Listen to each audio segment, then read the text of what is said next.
Bonsoir et bienvenue dans l'Africa Newsroom. À la une de l'actualité ce soir, la République démocratique du Congo, toujours dans l'attente d'un gouvernement depuis la désignation du Premier ministre. C'est l'effervescence au sein des différentes formations politiques en vue de la composition de la nouvelle équipe gouvernementale. Les femmes martèlent la nécessité de garantir la parité femmes-hommes au sein du prochain gouvernement. Au Nigeria, MTN s'acquitte finalement de son amende de 1,6 milliard de dollars. L'opérateur téléphonique sud-africain a payé la 6e et dernière tranche de cette amende infligée en 2015 par les autorités nigérianes pour une fracassante affaire de cartes SIM non désactivées. Et pour analyser ces actualités, avec moi sur ce plateau, Simon Tedga, bonsoir. Bonsoir. Bonsoir, vous êtes écrivain, directeur de collection et consultant en politique et stratégie de défense. Merci à vous d'être avec nous ce soir. Sur ce plateau également, Grégory Sileni, bonsoir. Bonsoir. Bonsoir, vous êtes conseiller en communication. À vos côtés, Hamid Chriest, bonsoir. Bonsoir. Bonsoir, vous êtes géopolitologue. Merci donc à tous les trois d'avoir accepté notre invitation. Place à l'actualité.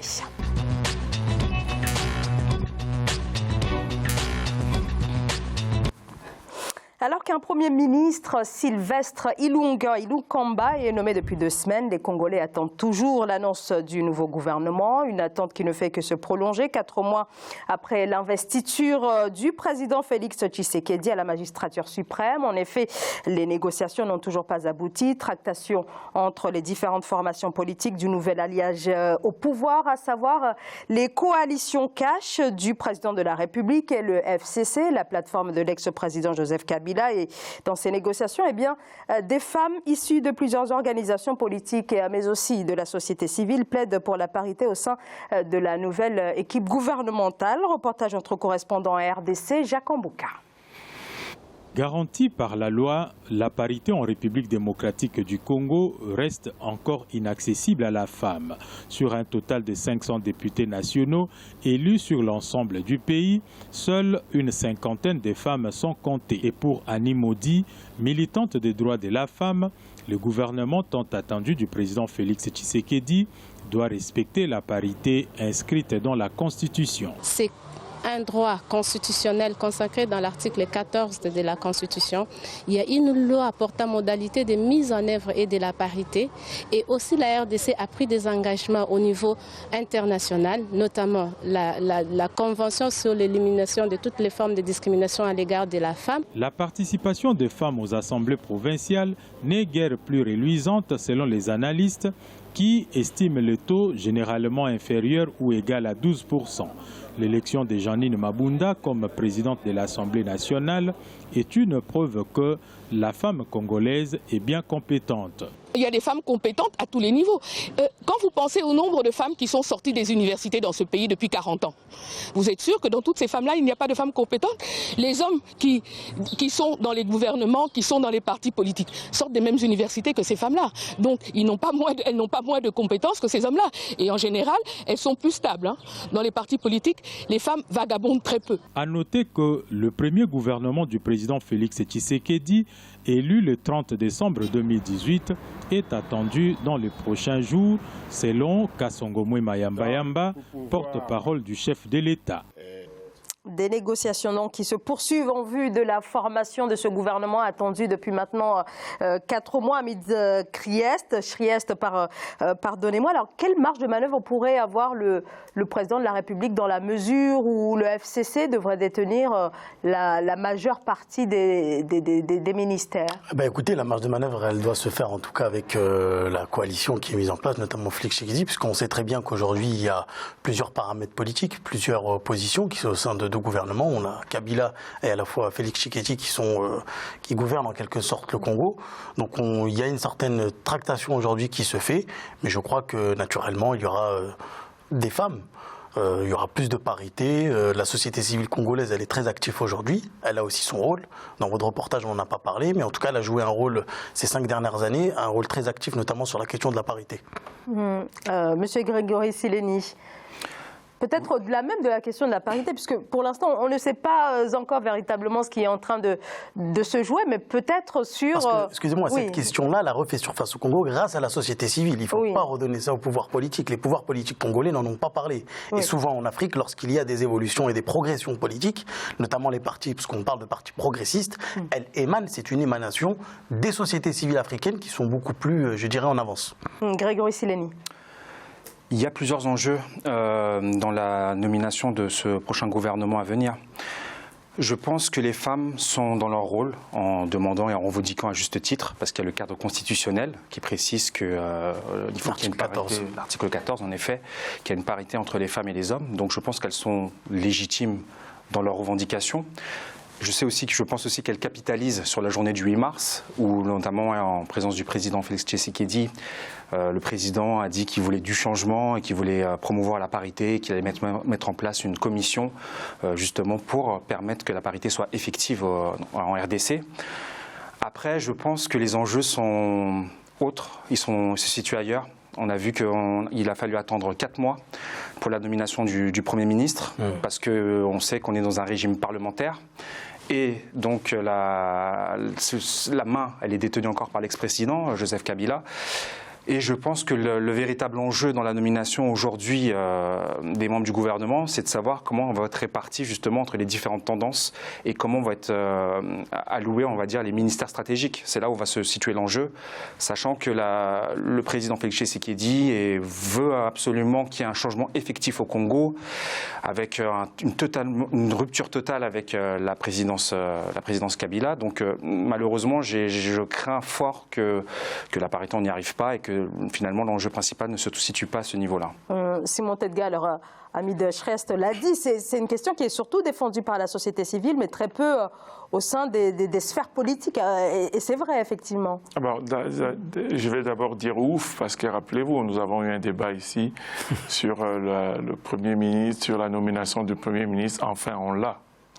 Donc ça, c'est déjà une première étape qui est franchie.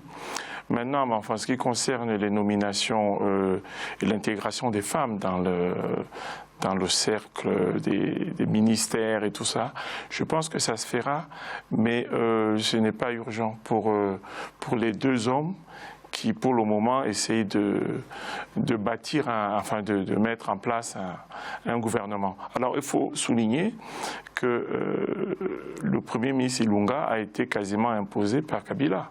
C'est que quand on lit les journaux ou les observateurs, on sait bien que les tractations ont duré, mais finalement, c'est lui qui a trouvé son homme, un Katangais, qui a 74 ans, est professeur d'université, qui a servi sous Mobutu. Donc c'est quand même bien que le père de Tshisekedi également a été Premier ministre de Mobutu, on voit bien qu'au Congo, il n'y a pas tellement de changements, on reste un petit peu entre soi.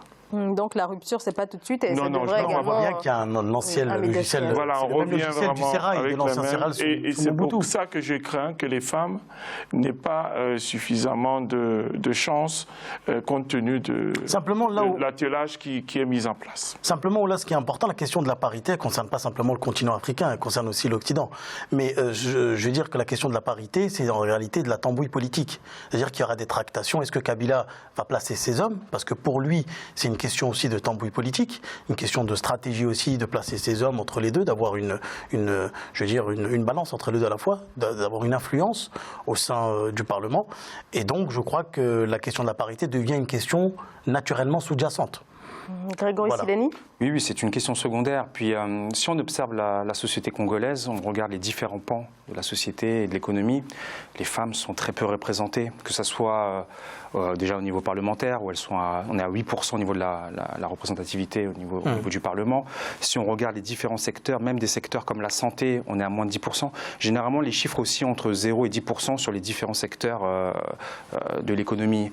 Les seuls pans où elles sont un peu plus représentées, c'est au niveau de l'agriculture, où ça émane autour de 20%. Et c'est pareil aussi pour ce qui est de l'entrepreneuriat. Et je rebondis sur ce qui a été dit tout à l'heure. Oui, c'est vrai que Les femmes ont beaucoup milité pour le changement au Congo. Elles ont été à l'origine de beaucoup de choses.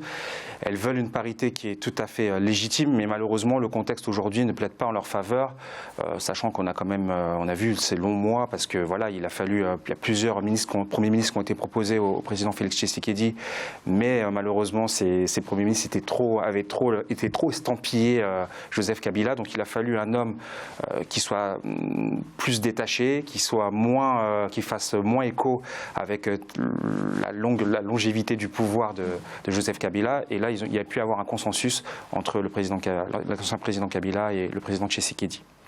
De plus, ce qu'il faut souligner, c'est que les femmes en Afrique sont beaucoup plus productives que les hommes, notamment sur la question de l'agriculture et l'entrepreneuriat. Ça, c'est important de le souligner quand même, il ne faut pas l'oublier pour certains hommes.